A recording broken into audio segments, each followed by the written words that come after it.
Hey, I'm Joel Wade. I'm senior producer for The Godfather II. We're here in beautiful Santa Fe, and we're here to record Robert Duvall, who's going to do Tom Hagen for us, bring his character back from the movie into the game.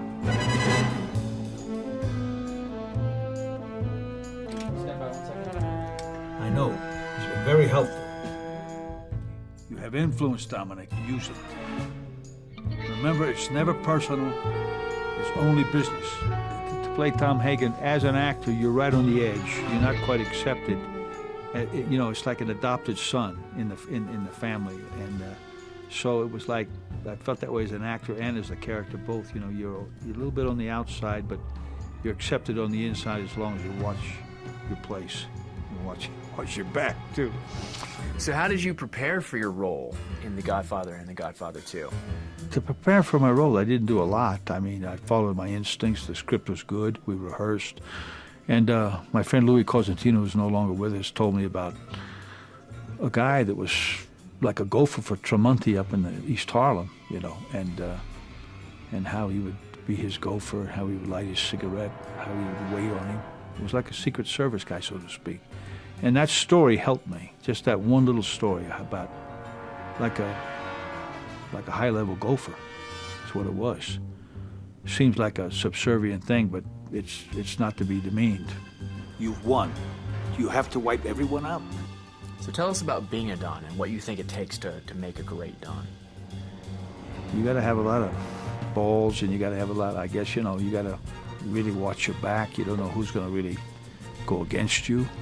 You have to, I guess, build your own power unit, and hopefully with strings of fidelity to people around you. But you know, you never know. So it's a tenuous position, I think. But you know, it's a position of building power, I would think, and holding on to it as long as you can. So what did you think of what you saw of the Don's view, sort of that view from above? Well, the Don's view, I mean, as you say, above the city, looking down on everything, it's the objective kind of perusal of things. I mean, that it makes the player feel like he is the Don. He's in control, and he feels that sense of being it, being the one. Senator, we're putting in a call to your office. Explain that you'll be there tomorrow afternoon. You decided to spend the night at one of our hotels as a guest. It's very interesting and perhaps exciting that a new generation will be introduced to this game of The Godfather, you know. I mean, I thought we could help you. I didn't do anything. I know. It is a game and it's a movie, it's fiction, but it's as long as people are entertained by it, then it's a fun thing. Hey, the committee owes this man an apology. Senator, I move to adjourn this committee. The committee owes this man an apology. The witness is now excused. The movie Godfather II is one of the most beloved films of all time. Now the video game sequel faces high expectations and the challenge to translate a great story into a great game. There's a very intense story in the actual movie, but I'm curious to know how you guys filled in the gaps between what you've put in the game and what was actually in the screenplay. So what we did is we went back to the source material, we went back to the movie, and we identified all the key scenes that we thought were the most important for recreating an authentic Godfather experience. And what's cool about this game is that it's all authentic to the 1960s. So we really did a great job of recreating the architecture, the style, the cars, and my personal favorite is the music of the era.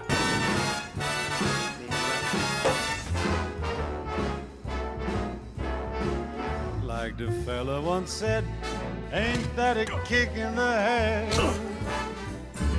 Now I'm curious, where does the storyline in Godfather II pick up from the original? Well, you start in Cuba, of course, with the meeting of the mobs. And you're actually working as a new character named Dominic, who is actually the underboss of Aldo Trapani, the hero of the first game. Things go terribly wrong in Cuba, the revolution comes. Your first order of business is to get everyone out safely. Unfortunately, Aldo doesn't make it, so Michael gives you a battlefield promotion to take over, start your own family, take back what the Corleones have lost. I trust that you can run New York, Dominic. You do this for me. The game's a third-person shooter, but I also read that there's going to be some strategy aspects built in. Can you explain a little bit about that? Yeah, so after the first game, we got a lot of praise for how we handled the sort of hardcore action stuff, the shooting, the fighting, the throwing people around, the Blackhand combat.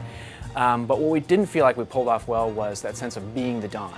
So we're really focusing on keeping that heart of action, but also letting you call the shots from a strategic point of view. So we let you do that by building your own family from the ground up, actually being able to command your troops in battle, and then seeing everything from this thing we call the Don's view, which is all the information in the Don's head. What rackets are out there, what crime rings are being attacked, what the rival families are doing, and what my family's doing. One of the big hits of Godfather was the Blackhand combat system, where you could kind of intimidate people and beat the crap out of them. How have you guys improved that system? Yeah, absolutely. The Blackhand control scheme was our most heralded feature, arguably, in Godfather I. So we knew that was an area we wanted to double down on. Now, what really made the Blackhand control scheme innovative was the grabbing mechanic. So by squeezing both shoulder buttons together, the left and right respectively, you grab your opponent. Now, while I have my opponent grabbed, my triggers are occupied, right? Because we want this to really feel like as you manhandle the controller. You're holding them down there, yeah. Exactly, you're manhandling your opponent on screen. So at this point, the right analog stick becomes your unarmed attacks. And that's where you can throw more devastating blows like headbutts or knees. By using the 6-axis controls, you can swing your controller left or right to swing your opponent left or right. No way. Absolutely, and the coolest thing, the most visceral mechanic that we have is the strangle mechanic. So while I'm grabbing my opponent with both shoulder buttons, you literally click in the left and right analog sticks simultaneously. And if you have a dual shock, the controller vibration will simulate the heartbeat. Oh man, so that's brutal, as the dude. controller is going lifeless in your hands, as is your opponent in your avatar's hands. Well, the Blackhand combat sounds like a lot of fun, but it also has a practical application, right? It's not just all about smashing people's faces in for the hell of it. Indeed it does. You know, eliminating your foes is just one aspect of it. You know, the arguably more important aspect is using it to extort business owners or to take over racket bosses. So each business owner and racket boss has a pressure meter, and there's 2 bars on that meter. There's a breaking point and a boiling point. Oh. So first thing I want to do is I want to get a guy past his breaking point, because that's when he starts paying out income to me, weekly income, which is obviously very important to run my empire. However, that greed game kicks in at that point, because the closer I can push him to his boiling point, the more money I can get out of him. So this becomes an extortion game, but there's a very fine line. If I push a guy too far past his boiling point, he'll fight back. And I can't extort from a dead guy, right? So I need to play this extortion game. In one case, there's a diner where the diner's owner's weak spot is pressuring him on his own grill. So I can actually grab his face and pull it up to the grill and hear the sizzle. And it's all to build up pressure. And I don't want to push the guy too far. I just want to push him far enough to let him know that, hey, I mean business, I'm here to extort. Welcome to our Dev Diaries. I'm Joel Wade, senior producer of the Godfather II, the game. We're at EA Redwood Shore Studios to show you some of the people and personalities involved in making the game. In our first Dev Diary, we're going to talk to Hunter Smith, who's going to give us a brief overview and concept. Let's go.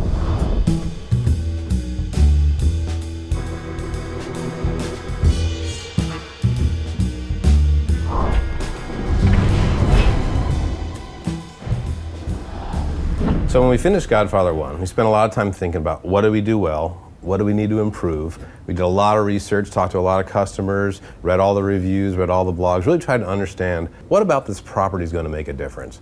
What really stands out? You know, we know we're in the open world action genre, but there's something about being in the mob, being in the world of organized crime that's really unique, and we wanted to focus on that.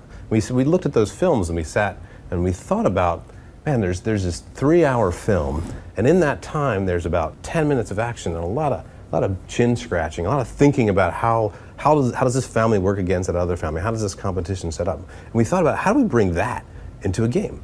There's lots of disorganized crime going on in all the other open world games, but none of them are organized. None of them have this layer where you get to sit back and think like a Don, make decisions about your family, what you're going to do and how you're going to be successful. And that's what we really think we're bringing to the table to make Godfather II stand out from the crowd in the open world genre.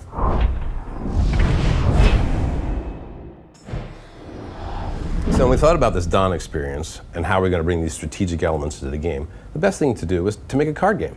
So we made a card game with sort of our rule sets to try to keep them as simple and as focused as possible so it's easy to understand. And different people played as each one of the families, just like the families will be playing in the game.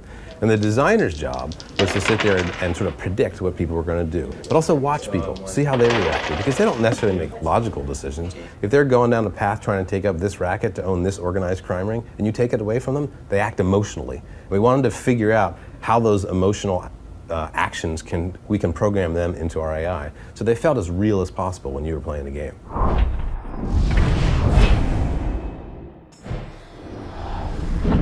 So one of the cool things about Godfather II is it's moved up in time into the 60s, and that became a real opportunity for us. The music's cool, the clothing's cool, the cars are cool, the locations become more interesting. And so it was really fun for us to kind of research inside of that space. But what was also really cool about that time was there was a lot of history, and there's actually some declassified information in the last couple of years about what was going on with Castro and Cuba and the Cuban Revolution and the mob and the CIA. And that's some intrigue we were able to bring inside to deepen our story in Godfather II.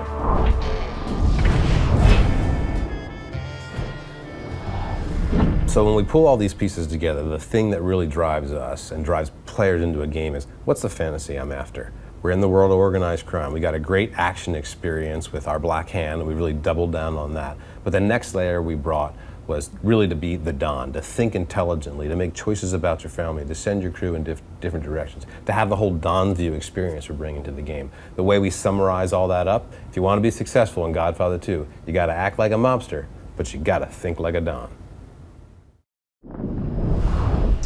Hope you're as excited about the game as we are. Make sure to check back frequently for future blogs. Also, make sure to check out Game Trailers TV on August 15th, where they have an exclusive deep dive into the game and our first released gameplay footage.